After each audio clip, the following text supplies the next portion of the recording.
Assalamualaikum warahmatullahi wabarakatuh. Kami dari kelompok 8 akan mempresentasikan pertumbuhan ekonomi 2 yang beranggotakan Mirsa Safa Wulandari, Nur Andriani, dan Erna Puspitasari. Kemajuan teknologi dalam model Solow.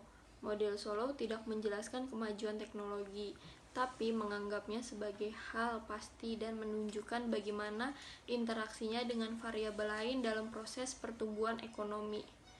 Untuk memeriksa bagaimana kebijakan publik suatu negara dapat mempengaruhi tingkat dan pertumbuhan standar kehidupan warga negara, kita harus menanyakan 5 pertanyaan. Yang pertama, apakah sebaiknya masyarakat menabung lebih banyak atau sedikit? Yang kedua, bagaimana kebijakan dapat mempengaruhi tingkat tabungan? Yang ketiga, adakah beberapa tipe investasi yang kebijakan sebaiknya didorong? Yang keempat, apa institusi yang memastikan sumber-sumber daya ekonomi dimanfaatkan sebaik-sebaiknya? Dan yang terakhir yaitu bagaimana kebijakan dapat meningkatkan tingkat kemajuan teknologi.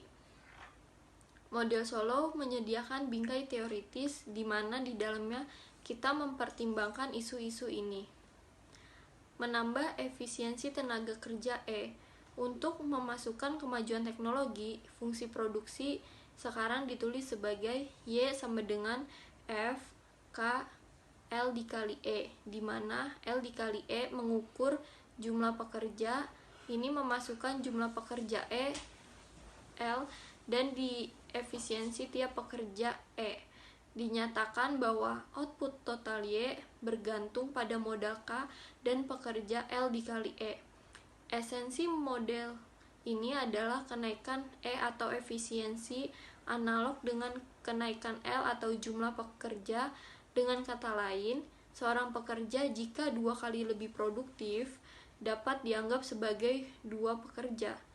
L dikali E berlipat ganda dan perekonomian diuntungkan dari produksi barang dan jasa yang meningkat. Kemajuan teknologi yang mengoptimalkan tenaga kerja.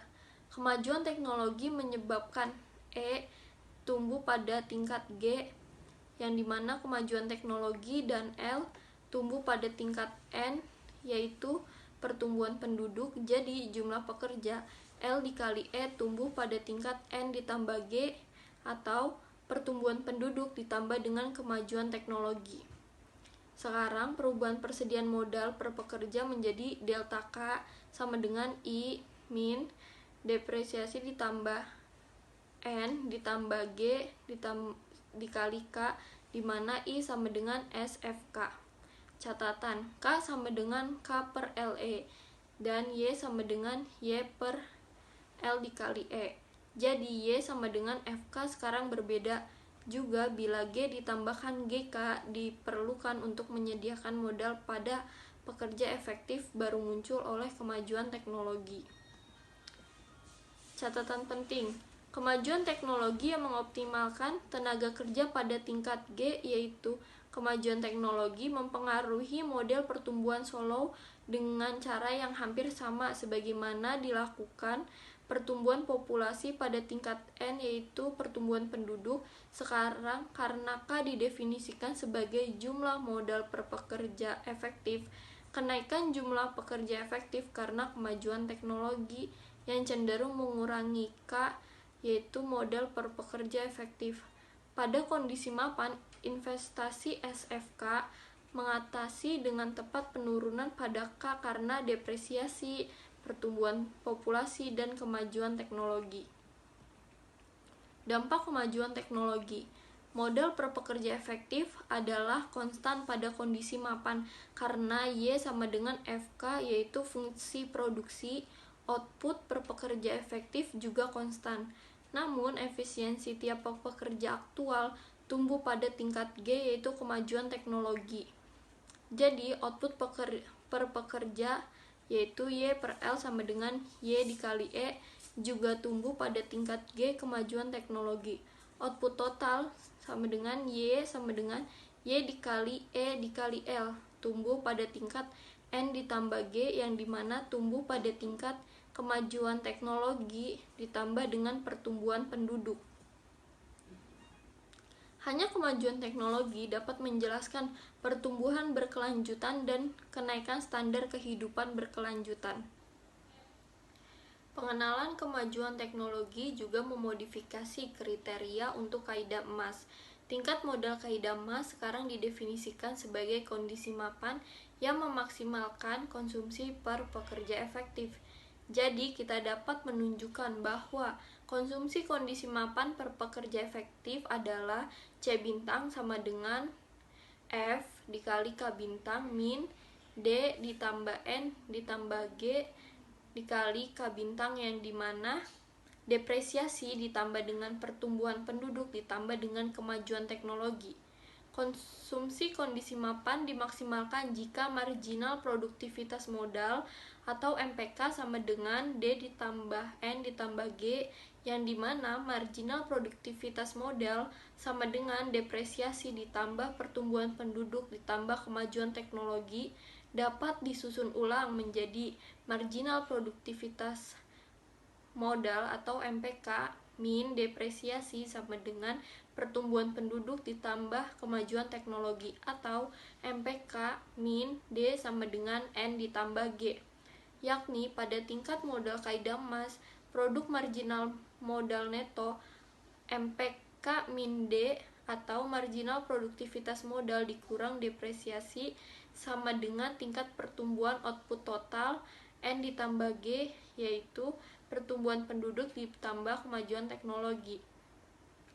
Karena perekonomian aktual mengalami baik pertumbuhan populasi dan kemajuan teknologi, kita harus menggunakan kriteria untuk mengevaluasi apakah perekonomian aktual ini memiliki modal lebih banyak atau sedikit daripada perekonomian kondisi mapan kaidah emas. Tingkat pertumbuhan kondisi mapan pada model Solow dengan kemajuan teknologi. Variabel modal per pekerja efektif dengan simbol K sama dengan K per E dikali L dengan tingkat pertumbuhan kondisi mapan 0. Variabel output per pekerja efektif dengan simbol Y sama dengan Y per E dikali L sama dengan FK dengan tingkat kondisi mapan 0. Variabel output per pekerja dengan simbol Y per L sama dengan Y dikali E, tingkat pertumbuhan kondisi mapan G. Variabel output total simbol Y sama dengan Y dikali E dikali L, tingkat pertumbuhan kondisi mapan N ditambah G, yang dimana output total bertambah yaitu jika pertumbuhan penduduk ditambah dengan kemajuan teknologi. Variabel output per pekerja efektif, tingkat pertumbuhan kondisi mapan sama dengan 0 karena tidak ada penambahan modal, tidak ada peningkatan output, dan tidak ada pendapatan per kapita. Dari teori pertumbuhan ke kenyataan pertumbuhan. Sejauh ini, kita telah memperkenalkan kemajuan teknologi ke dalam model Solow untuk menjelaskan pertumbuhan berkelanjutan pada standar kehidupan. Mari kita sekarang mendiskusikan apa yang terjadi ketika teori menemukan kenyataan. Menurut model Solow, pertumbuhan berimbang. Kemajuan teknologi menyebabkan nilai banyak variabel untuk naik bersama-sama pada kondisi mapan. Sifat ini disebut dengan pertumbuhan berimbang. Namun pada kondisi mapan, output per pekerja Y per L dan persediaan modal per pekerja K per L keduanya tumbuh pada tingkat G, yang adalah tingkat kemajuan teknologi. Ini konsisten dengan data Amerika Serikat di mana G bernilai sekitar 2% secara konsisten sejak 50 tahun lalu. Kemajuan teknologi juga mempengaruhi harga-harga faktor. Pertumbuhan upah real pada tingkat kemajuan teknologi, tapi harga sewa modal real tetap konstan setiap saat. Lagi, selama 50 tahun terakhir, upah real telah meningkat 2% dan telah meningkat hampir sama dengan GDP real. Namun, harga sewa modal real, pendapatan modal real bagi persediaan modal telah sekitar sama. Selanjutnya, konvergensi atau sifat mengejar ketertinggalan. Model Solow membuat prediksi tentang kapan konvergensi akan terjadi. Menurut model, apakah dua perekonomian akan bertemu bergantung pada mengapa mereka berbeda pada awalnya, yaitu tingkat tabungan, tingkat pertumbuhan populasi, dan akumulasi human capital. Jika tidak ada konvergensi, negara yang awalnya miskin akan tetap miskin. Lalu selanjutnya, akumulasi faktor versus efisiensi produksi. Perbedaan pendapatan adalah hasil dari faktor-faktor produksi seperti kuantitas modal fisik dan human capital, serta efisiensi dalam penggunaan faktor-faktor produksi. Secara sederhana, pekerja di negara miskin tidak memiliki alat dan keterampilan, atau mereka memanfaatkan alat dan keterampilannya secara optimal. Pertanyaan kunci. Dalam model Solow, pertanyaan sentralnya adalah apakah kesenjangan besar antara kaya dan miskin disebabkan oleh perbedaan akumulasi modal atau perbedaan fungsi produksi. Tingkat tabungan menentukan tingkat modal dan output kondisi mapan. Suatu tingkat tabungan tertentu menghasilkan kondisi mapan kaidah emas yang memaksimumkan konsumsi per pekerja. Sebelumnya kita sudah membahas terkait dengan apa yang menyebabkan pertumbuhan ekonomi itu terus tumbuh pada kondisi mapan. Salah satunya disebabkan dengan adanya penurunan konsumsi dan peningkatan tabungan yang semakin besar, sehingga bisa digunakan untuk modal investasi untuk mendorong pertumbuhan ekonomi. Namun, kalau kondisinya tabungan semakin besar dan konsumsi semakin kecil, apakah itu adalah kondisi yang baik? Sebagian berpendapat bahwa kondisi perekonomian yang terus tumbuh dan menuju kondisi mapan itu seharusnya juga diikuti dengan pertumbuhan peningkatan konsumsi. Lalu bagaimana konsumsi yang ideal bisa tercapai secara optimal dan dapat terus mendorong pertumbuhan ekonomi? Inilah kondisi yang terjadi ketika konsumsi itu optimal dan pertumbuhan ekonomi terus terjadi. Ini yang disebut dengan kondisi mapan kaidah emas. Nah, mari kita gunakan kaidah emas untuk menganalisis tingkat tabungan di Amerika Serikat. Kita bandingkan antara produk marginal modal neto dari depresiasi dengan tingkat pertumbuhan output total.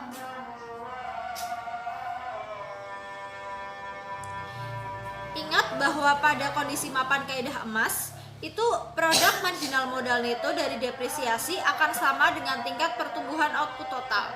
Jumlah modal pada kondisi mapan kaidah emas. Jika perekonomian beroperasi dengan modal lebih banyak daripada kondisi mapan kaidah emas, maka produk marginal modal itu akan lebih kecil daripada tingkat pertumbuhan output total.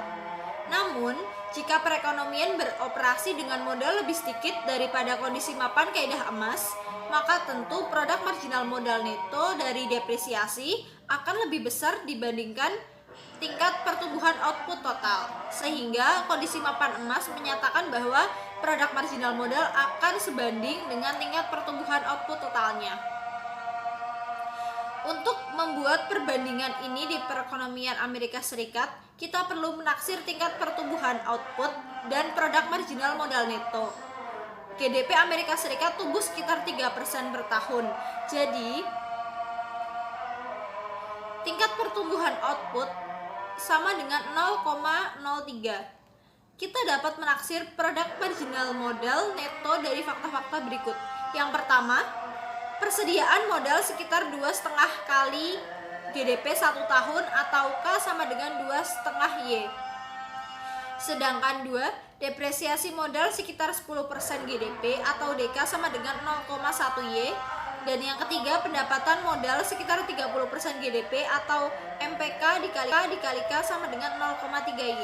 Kita menyelesaikan tingkat depresiasi D dengan membagi persamaan 2 dengan persamaan 1, yakni DK per K sama dengan 0,1 Y dibagi 2,5 Y.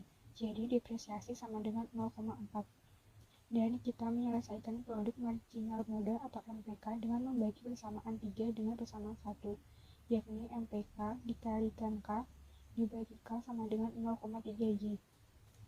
0,3 Y dibagi 2,5 Y. Jadi produk marginal modal sama dengan 0,12. Jadi sekitar 4% persediaan modal terdepresiasi tiap tahun dan produk marginal modal sekitar 12% per tahun. Produk marginal modal neto atau MPK dikurangi depresiasi sekitar 8% per tahun. Sekarang kita dapat melihat bahwa pengembalian modal MPK dikurangi depresiasi sama dengan 8% per tahun, jauh di atas tingkat pertumbuhan perekonomian, di mana tingkat pertumbuhan output sama dengan 3% per tahun. Ini mengindikasikan bahwa persediaan modal pada perekonomian Amerika Serikat jauh di bawah tingkat kaidah emas. Dengan kata lain, jika Amerika Serikat menabung dan menginvestasikan bagian yang lebih banyak dari pendapatannya, ia akan tumbuh lebih cepat dan akhirnya mencapai kondisi mapan dengan konsumsi yang lebih tinggi. Mengubah tingkat tabungan. Tabungan masyarakat adalah selisih antara apa yang pemerintah terima dalam pendapatan pajak dikurangi apa yang dibelanjakannya. Ketika pengeluaran lebih besar daripada pendapatan, maka terjadilah defisit anggaran. Sedangkan ketika pengeluaran lebih kecil daripada pendapatan, maka terjadilah surplus anggaran. Tabungan swasta adalah tabungan yang dilakukan rumah tangga dan perusahaan. Membangun institusi yang tepat. Negara-negara mungkin memiliki berbagai tingkat produktivitas, sebagian karena mereka memiliki berbagai institusi yang mengatur alokasi sumber daya mereka yang langka. Sebagai contoh, tradisi legal suatu negara adalah institusi. Contoh lain adalah kualitas pemerintah sendiri dan tingkat korupsi yang ada dalam infrastruktur politik. Mendorong kemajuan teknologi. Model Solo menunjukkan bahwa pertumbuhan berkelanjutan dalam pendapatan per kapita harus berasal dari kemajuan teknologi. Namun, model Solo menganggap kemajuan teknologi sebagai variabel eksogen dan karenanya tidak menjelaskannya. Teori pertumbuhan endogen menolak asumsi dasar Solo tentang perubahan teknologi eksogen yang berasal dari luar. Model dasar teori pertumbuhan endogen mulai dengan fungsi produksi sederhana, yaitu Y sama dengan A. Y yaitu output, K adalah persediaan modal, sedangkan A adalah konstanta yang mengukur jumlah output yang dihasilkan tiap unit modal. Perhatikan fungsi ini, tidak memiliki pengembalian modal yang kian menurun. 1 unit modal tambahan menghasilkan A unit output tambahan, berapapun modal yang ada. Ketiadaan pengembalian modal yang kian menurun ini merupakan perbedaan kunci antara model pertumbuhan endogen dan model Solo. Kita gambarkan akumulasi modal dengan persamaan yang mirip dengan yang telah kita gunakan, yaitu DK sama dengan SY min DK. Persamaan ini menyatakan bahwa perubahan persediaan modal atau DK sama dengan investasi atau SY dikurangi depresiasi atau DK. Kita gabungkan persamaan ini dengan fungsi produksi. Susun ulang dan mendapat dy per y sama dengan dk per k sama dengan sa min d. Persamaan ini menunjukkan apa yang menentukan tingkat pertumbuhan output dy per y. Perhatikan bahwa sepanjang sa lebih besar daripada d, pendapatan perekonomian tumbuh selamanya, bahkan tanpa asumsi kemajuan teknologi eksogen. Pada model Solo, tabungan mendorong pertumbuhan sementara, tapi pengembalian modal yang kian menurun akhirnya mendorong perekonomian mendekati kondisi mapan, di mana pertumbuhan hanya bergantung pada kemajuan teknologi eksogen. Sebaliknya, pada model pertumbuhan endogen, tabungan dan investasi bisa mendorong pertumbuhan yang berkesinambungan. Penghancuran kreatif. Sumter menyatakan bahwa kemajuan teknologi berasal dari proses penghancuran kreatif. Menurut Sumter, penggerak kemajuan adalah pengusaha dengan ide untuk produk baru, cara baru menghasilkan produk lama, atau beberapa inovasi lain. Terima kasih dari presentasi dari kelompok 8, kurang lebihnya mohon maaf. Wabillahi taufiq wal hidayah. Wassalamualaikum warahmatullahi wabarakatuh.